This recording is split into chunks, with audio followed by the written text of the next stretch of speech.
As long as it's not a player invasion. An iron golem is enough to guard the whole village. With a body made of pure steel, he can easily wipe out an entire squad of pillagers, even when facing a massive ravager. A full health iron golem uses sheer brute force to snap the beast's neck like a twig. With the battle over and the crisis averted, a baby villager rushed up to me, thanking me for protecting the village once again. Just then, a buddy came over to remind me to go get the cracks on my back patched up. Little did I know, that would be the last time I ever saw them. The village has a special spot for my repairs, a blacksmith shop built around a natural lava pool. Inside, I found a spot to sit down. The blacksmith came up behind me, using a torch to melt down the damaged area, then turned to grab an iron ingot and fused it right onto the wound while it was hot. But that's when something totally unexpected happened. I rushed back to the village toward the sound of an explosion. I couldn't believe my eyes. I was only gone for a few minutes. How did the village end up in such ruins? It wasn't until I saw a player leaving from the rooftops that I knew exactly what happened. This damn player was worse than an animal, worse than the pillagers. They didn't even spare the children. The blacksmith and I were the only survivors of the massacre. We cremated the fallen villagers. The fire also ignited the flames of revenge in my heart. I swore to find that wretched player and make him pay dearly for what he did. To find out where the player lived, I went to a forest the next day. A wandering trader pointed me in the right direction, saying he had once traded with a player over there. By nightfall, I found a strange-looking structure. Someone launched a firework from inside. Looks like I found the guy. They use fireworks to boost their elytra flight. Not wanting to tip him off, I slowed my pace as much as possible and quietly sneaked into the player's castle. In front of me were all the goods he had looted, and he had shamelessly turned it into a museum. As I passed by a basement on the side, I suddenly heard villagers whimpering inside. I decided to go down and investigate. The scene before me sent chills down my spine. The player had built a villager prison down here. All the missing villagers were locked up in this place, and at the front of the prison, there was a lava pit. Getting closer, I saw a villager and a zombie tied up above the lava. I suddenly had a bad feeling about this. Sure enough, a second later, an iron golem was summoned because the villager was panicked. He struggled in the lava for a few seconds before burning to death.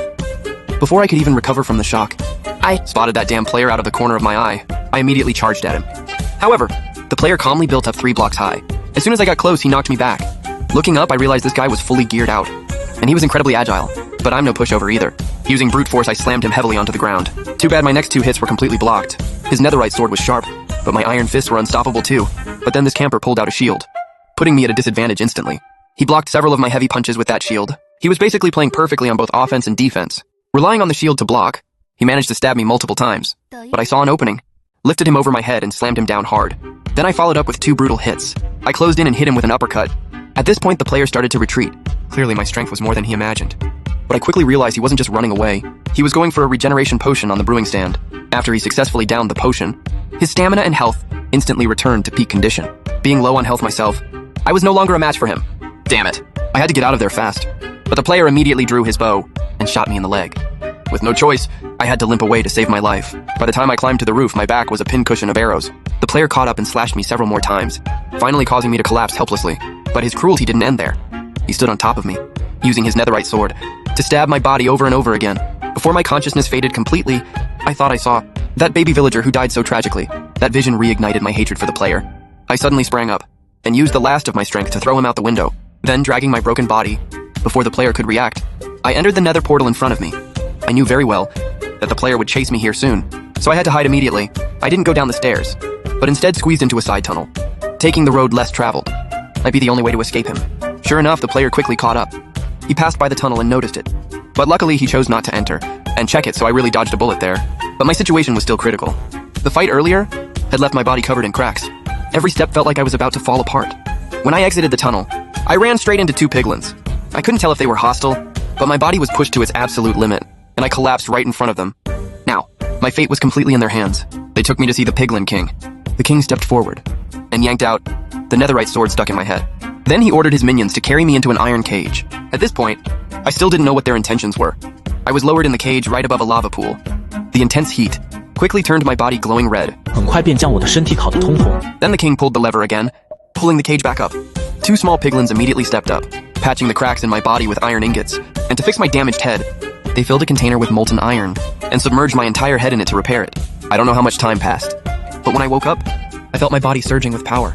The original cracks had been reinforced with netherite. Even my iron fists were upgraded to netherite fists. To repay the Piglin King for saving my life, I needed to help them with a small task, so I followed them to a nether fortress. We quietly broke into the prison where piglins were being held. I walked up to the cell door, and with just a little force I ripped it right off. But the commotion quickly attracted the attention of various monsters. Just as we were about to head back, a wither skeleton suddenly blocked our path. Facing a scrub like this, I squeezed through the crowd to the front. and shattered him with a single punch. The power of Netherite definitely lives up to the hype. Seeing more and more monsters gathering, I actually started getting excited.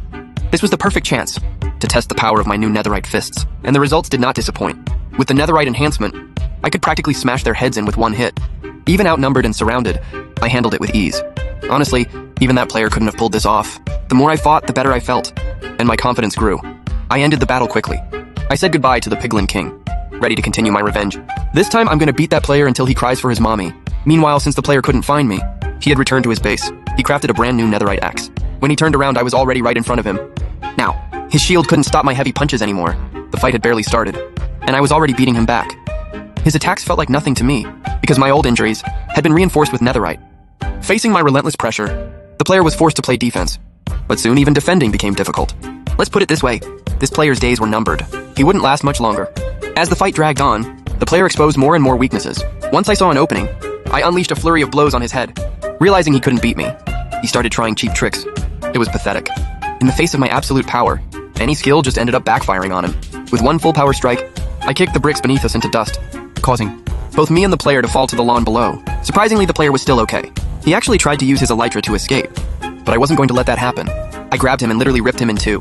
Just when I thought the fight was over and turned to leave, I realized this guy had a totem of undying. In a flash of green light, his body was restored. After reviving, he immediately slapped on a set of diamond armor. But this wasn't bad news for me. If I could only kill him once, it wouldn't be enough to satisfy my rage. This time I stomped him into the ground and pummeled him. Soon even his shield was completely shattered. He was still clinging to unrealistic hope, thinking he could use fireworks to blind me and escape in the confusion. But that just exposed his back to me. I caught up and unleashed another beating, breaking his second totem of undying. Then I grabbed him tight with one hand and relentlessly punched his stomach with the other until my fist punched a hole right through him. Now the player was finally stone cold dead, but after multiple high-intensity battles, my stamina was completely drained too. Every couple of steps, I would collapse to the ground.